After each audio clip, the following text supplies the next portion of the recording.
जी बस काम ही ऐसा करे जी, 4.5 साल तो ऐसे ही बैठे रहे, बताओ। अब 4 महीने में सब फ्री सब।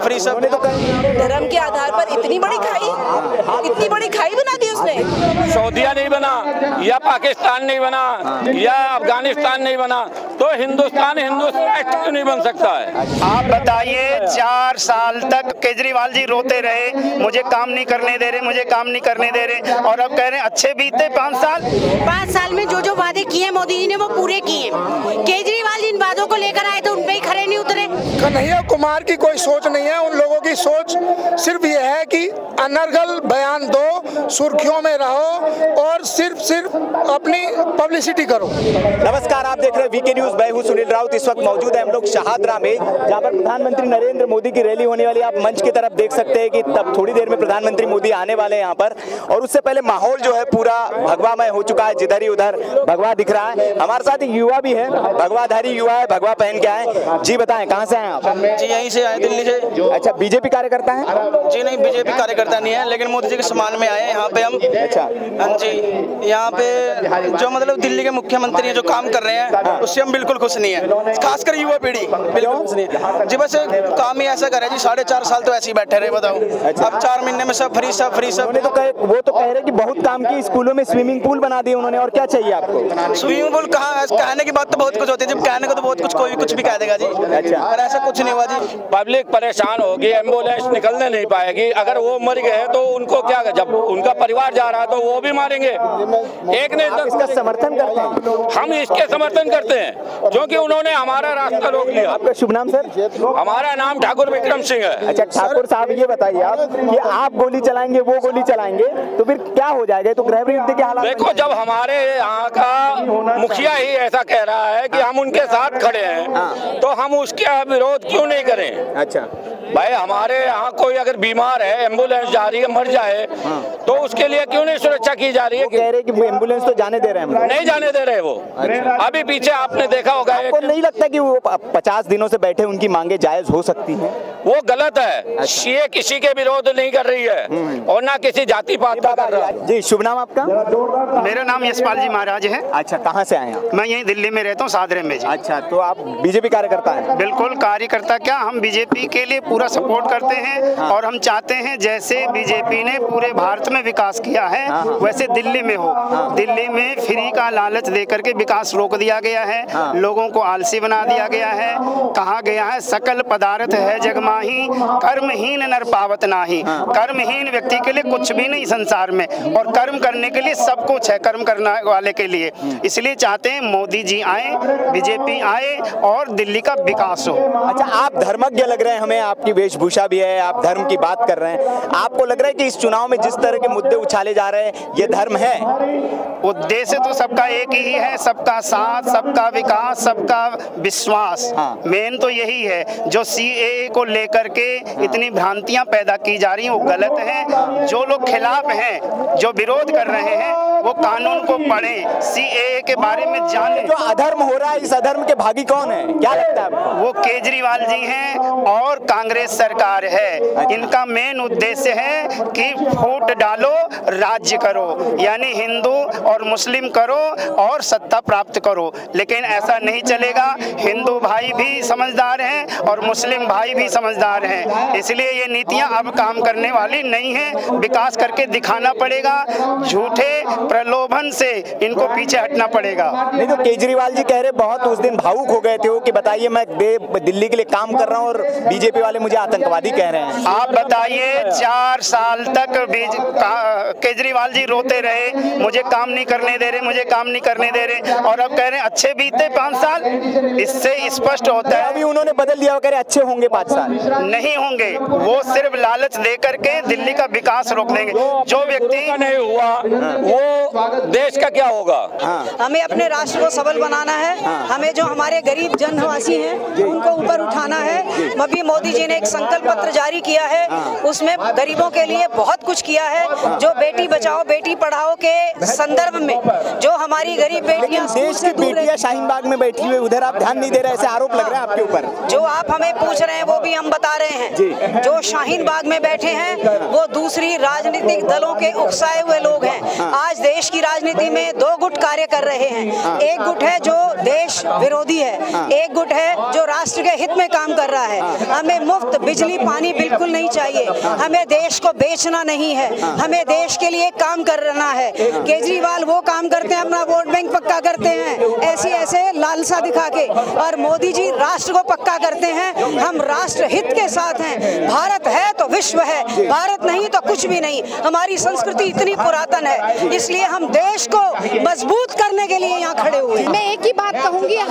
देशवासियों को संदेश दूंगी कि जब भी वोट डालने जाएं, एक बारी आंखें बंद करें और आंखें बंद करके सोचें अपने बच्चों के बारे में कि ऐसी कौन सी पार्टी है जो भविष्य का ध्यान रखती है। और अगर आंखें बंद करके अगर वोट डाला ये सोच के अपने बच्चों के बारे में, तो वोट सिर्फ मोदी जी को जाएगा। तो बाकी जो राजनीतिक दल है वो भविष्य के लिए काम नहीं कर रहे हैं आपके मुताबिक? बिल्कुल काम नहीं कर रहे, वो प्रेजेंट के लिए काम कर रहे हैं। वोट नीति है उसके लिए। भाई साहब दुख होता है, हवा लेते हैं भारत माता की, अन्न खाते हैं भारत माता का, और वो लोग गुण जो देश विरोधी हैं गुण गाते हैं पाकिस्तान का। किसी और देश में करके कर लो कि पीएम को कोई गाली दे सकता है, यहाँ तो सरेआम छोटे छोटे बच्चे गाली देने पे उतार हुए। ये क्या है? नहीं तो आप लोगों के पास पुलिस है, आपको उनको हटाना चाहिए, आप हटा नहीं रहे हैं। वो आप कह रहे हैं आपको भी राजनीति कर रहे हैं। देखिए प्रजातंत्र है, उनका बात रखने का अपना तरीका है, हमारा बात रखने का अपना तरीका है। हम देश को मजबूत करना चाहते हैं, वो देश को डुबोना चाहते हैं। तो प्रजातंत्र है, किसी को कोई रोक नहीं है, सबको अपने विचार रखने की इस प्रजातंत्र में पूरी प्रमुखता है। अच्छा, और इसके अलावा केजरीवाल जी के बारे में क्या कहेंगे? वो रो रहे थे, वो कह रहे कि मुझे आतंकवादी बताया जा रहा है आपकी ओर से। बताइए, मैं स्कूल खोल रहा हूँ, मैं आतंकवादी हूँ? उन्होंने वादे किए थे दिल्ली में 500 स्कूल खोलेंगे, एक भी स्कूल खोला हो तो बता दीजिए।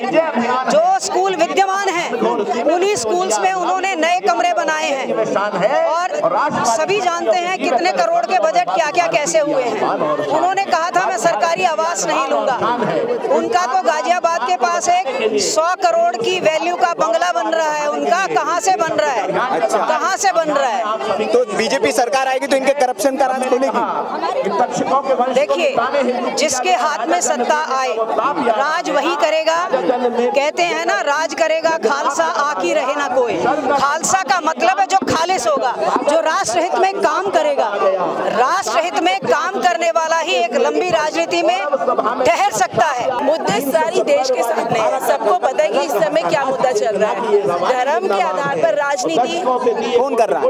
आप बताइए भाई, हम आपसे सबको मालूम है। आप अभी आवाज लगाएंगे, सब एक ही नाम बताइए। क्या आप भी बता दीजिए? कांग्रेस भी है, केजरीवाल भी है। अच्छा, केजरीवाल आया नहीं था इन मुद्दों को लेके, लेकिन धीरे धीरे कुर्सी के लालच में जो उसने गेम खेली है, हम उसके अगेंस्ट है। अच्छा, हम कोई मोदी के, ये नहीं कि मोदी फेमिया, हमें मोदी फोबिया है, ऐसा कुछ नहीं है। लेकिन जो अब हो रहा है हम उसको रोकना चाहते हैं। धर्म के आधार पर इतनी बड़ी खाई बना दी उसने। तो वो कह रहे कि योगी जी आ रहे हैं, गोली मारने की बात कर रहे हैं, कह रहे हैं नफरत तो आप कोई कुछ भी कहता रहे, हमें सब पता है कि क्या सही है और क्या गलत है। हम झूठ के अगेंस्ट खड़े हुए हैं मोदी जी के साथ, और अब तक हमने जो दिल्ली की सरकार 5 साल जो राज्य करके गई है, पूरी झूठ की राजनीति हुई है। अब सच को देख रहे हैं सर, 5 साल में जो जो वादे किए मोदी जी ने वो पूरे किए। केजरीवाल जिन वादों को लेकर आए थे उन पे ही खड़े नहीं उतरे। अन्ना जी को जो वादा किया वो आज तक निभाया, अन्ना जी ने हाथ जोड़ दिए। केजरीवाल को जो आतंकवादी कह रहे सही है ये? अब इससे बड़ा आतंकवादी कौन होगा जो कि एक देश में दो फांट कर रहा है कि यहाँ देशद्रोही के हिसाब से उनको सीए के समर्थन करने वालों को अभी साथ नहीं दे रहा। वो उन शाहीन बाग में कह रहे बिरयानी खिला रहे हैं, सच बात है क्या? ये बिरयानी खिला रहे हैं वहाँ, बल्कि 500 रुपए दे रहे हैं, बैठने के दे रहे हैं।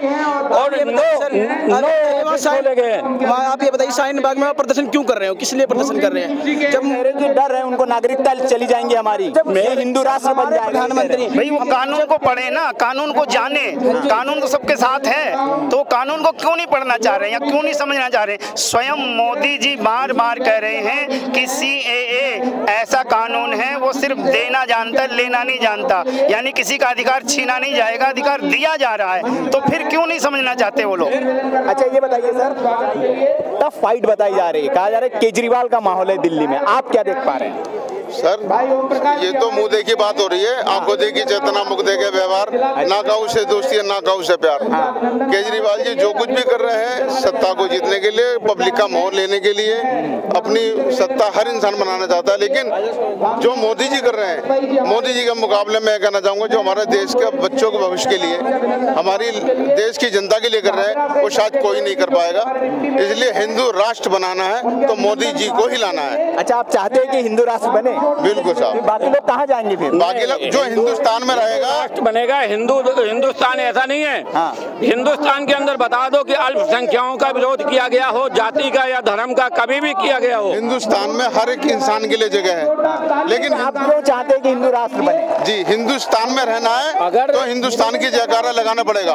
हिंदुस्तान में रहकर लगा रहे, जनगण मन भी गा रहे, भारत माता, लेकिन कुछ लोग जो है, आप जो कह रहे हो कि हिंदू राष्ट्र क्यों नहीं बन सकता, सऊदीया नहीं बना या पाकिस्तान नहीं बना या अफगानिस्तान नहीं बना, तो हिंदुस्तान हिंदू राष्ट्र क्यों नहीं बन सकता है? अच्छा नहीं क्यों बनना चाहिए, मतलब मैं जानना चाहता हूँ क्या आपकी सदिच्छा है इसके पीछे? हिंदू राष्ट्र इसलिए बनना चाहिए कि हिंदू और दयालु कोई होता नहीं है, हिंदू हो या मुस्लिम हो, अगर हिंदुस्तान में रहना है तो हिंदुस्तान का जयकारा लगाना पड़ेगा, हिंदुस्तान की जनसंख्या के साथ चलना पड़ेगा, और हमने हिंदू राष्ट्र के लिए हिंदुओं के साथ मिलकर चलना पड़ेगा। तो हिंदू देखो मोमडन कोई अलग नहीं है, अगर हिंदू और मुस्लिम अलग अलग है, अलग अलग विचार रखेंगे, धाराएं अलग अलग हैं, तो वो हिंदू नहीं कहलाएगा। जो हिंदुस्तान के पक्ष में नहीं है वो हिंदू कहलाने के लायक नहीं है। तो हिंदुस्तान के पक्ष में है तो हिंदू राष्ट्र बनना चाहिए।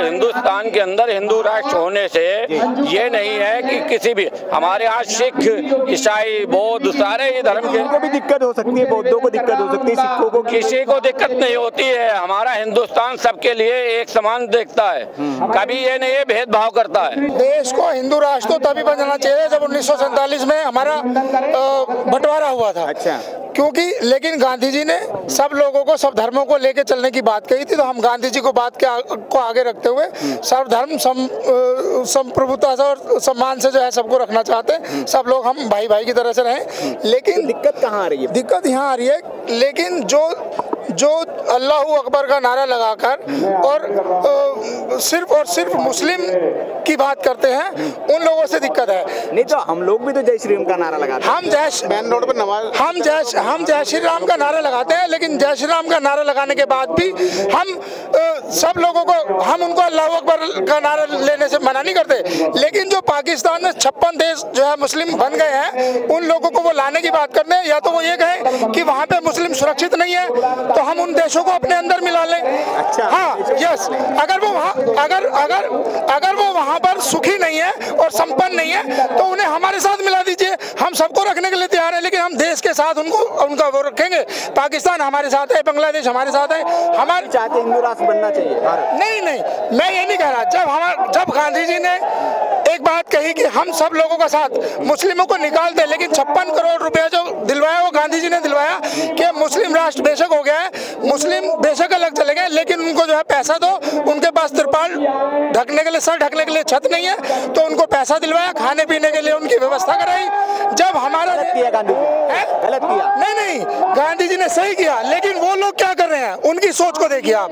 अगर हम ये कहें कि गलत किया तो हमारे महात्मा गांधी और महान पुरुषों का अपमान है, लेकिन सब कुछ होने के बावजूद भी आज वो क्या कर रहे हैं, हमारे देश को जिसका वो हिस्सा है उसी को तोड़ने की कोशिश कर रहे हैं, उसी में आतंकवाद भेज रहे हैं। और मैं एक बात बता दूं, नहीं तो उसमें देश के मुसलमानों का क्या गलती है? अगर देश के मुसलमानों को कोई लेना देना नहीं है, लेकिन देश के मुसलमान जब पाकिस्तानी मुस्लिमों को, बांग्लादेशी मुस्लिमों को लाने की बात करते हैं सीएए में, तब हमें दिक्कत होती है कि वो उनको लाने की बात क्यों करते हैं। वहाँ यहाँ ये अल्पसंख्यक थे, जब ये 4-5-6% से 22%, 20% हो गए, 18% हो गए, और वहाँ पे जो 28% थे, 27% थे, वो 1.3% हो गए। तो वो कैसे हुए? या तो धर्मांतरण, या उनको मार दिया गया, या महिलाओं को। कुछ कहना चाह रहे बहुत देर जी, बताएं।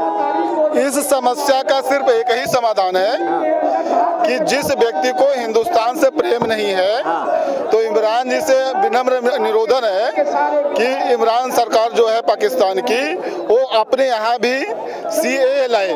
अच्छा, जिसको यहाँ पे दिक्कत है वो वहाँ पे जा सकता है। नहीं, वो तो कह रहे हम पाकिस्तान नहीं जाएंगे, हिंदुस्तान ही हमारा अच्छा है, हम यही रहेंगे। हिंदुस्तान में रहोगे, जाएंगे क्यों भाई साहब? क्योंकि उन्हें पता है जब वहाँ के वही मुस्लिम सुरक्षित नहीं है, यहाँ तो फल फूल रहे हैं, बढ़ रहे हैं। शर्जील इमाम कह रहा है कि इसको इस्लाम राष्ट्र बनाना चाहते हैं। शर्जील इमाम के कहने से थोड़ा हो जाएगा हिंदू राष्ट्र। ऐसे लोगों की सोच ही तो अलग करने का रास्ता देती है, तभी तो हम हिंदुत्व का नारा देते हैं, तभी तो हम कहते हैं कि हिंदू राष्ट्र बनना चाहिए। जब वो यहाँ रह के खुशहाल जीवन जी के यहाँ पढ़ाई कर रहे हैं, स्वतंत्र जीवन जी रहे हैं, पूजा पद्धति का अधिकार है, ऐसे लोगों का क्या किया जाना चाहिए? नहीं, ऐसे लोग, मेरी एक सलाह है, मेरी एक सलाह है कि उन लोगों को 2-4-6 महीने पाकिस्तान, अफगानिस्तान रहने का मौका दिया जाए, और वहाँ पे रह के आए, तब उनको शायद यहाँ के और वहाँ का फर्क मालूम होगा। जो डिफरेंस है तब पता लगेगा। जब हम किसी चीज को बुरा बताते हैं, हमें अपना परिवार बुरा लगता है, दूसरे का अच्छा लगता है, लेकिन जब हम दूसरे परिवार में रहते हैं, वहाँ की कमियों का हमें तब पता लगता है। कन्हैया कुमार के बारे में क्या कहेंगे? कन्हैया कुमार भी बड़े चर्चा में रहते हैं। कन्हैया कुमार की कोई सोच नहीं है। उन लोगों की सोच सिर्फ ये है कि अनर्गल बयान दो, सुर्खियों में रहो, और सिर्फ अपनी पब्लिसिटी करो। अच्छा। क्योंकि जो छुट भैया पार्टियां हैं, वो ऐसे लोगों को हायर करती हैं कि वो पब्लिक फिगर हो जाती हैं, और उनको जो है वो चुनाव के लिए टिकट देते हैं, जैसे कांग्रेस ने अभी कन्हैया कुमार को दिया। कांग्रेस ने सीपीआईएम ने दिया। हाँ, सीपीआईएम ने दिया। तो उन ऐसे लोगों को टिकट दिया जाता है, ऐसे ही लोगों को कांग्रेस पार्टी देती है, ऐसे लोगों को समाजवादी पार्टी देती है। ये पार्टियां देश की विचारधारा से नहीं, सिर्फ स्वार्थ की विचारधारा से, स्वार्थ जहाँ उनका सिद्ध होता है उस पे काम। आप बताएं। मैं ये कह रहा हूँ सर, हिंदू हो या मुस्लिम हो, जो देश के अंदर रहेगा, देश की भावना की कदर करेगा, वो हिंदू कहलाने का लायक है। जो हिंदुस्तान का मुसलमान है, बेशक हिंदुस्तान में रहे, और लेकिन हिंदुस्तान के नारे में हिंदुस्तान के भाइयों के साथ एकता बना कर रखे, संगठन बना कर रखे, मतभेद ना रखे, तो वो हिंदुस्तान का मुस्लिम कहलाने के लायक है, हिंदू कहलाने लायक है। नहीं, वो तो मुस्लिम कहलाएंगे, हिंदू क्यों कहेंगे? नहीं, हिंदू यूँ कहेंगे ना। हिंदू ना मतलब जातवाद कहाँ से आया? हिंदुस्तान में मुस्लिम और हिंदू दो जात है, सिख भी हैं, इस तरह सब अपने अपने करें, ये तो धर्म हो गया। तो मैं ना कहने वाला, हिंदुस्तान में लेकर एकता बना कर रखो, एक रहो, और हिंदुस्तान के नारे में साथ दो, मतभेद अपने खत्म करो। जो मन के अंदर उनके मतभेद चल रहा है वो खत्म होना चाहिए, मोदी जी के साथ में रहे, और या अपने जिनको भी वो कहना चाह रहे हैं, लेकिन कम से कम हिंदुस्तान के बारे में सोचें, हिंदुस्तान में एकता बनाने की सोच।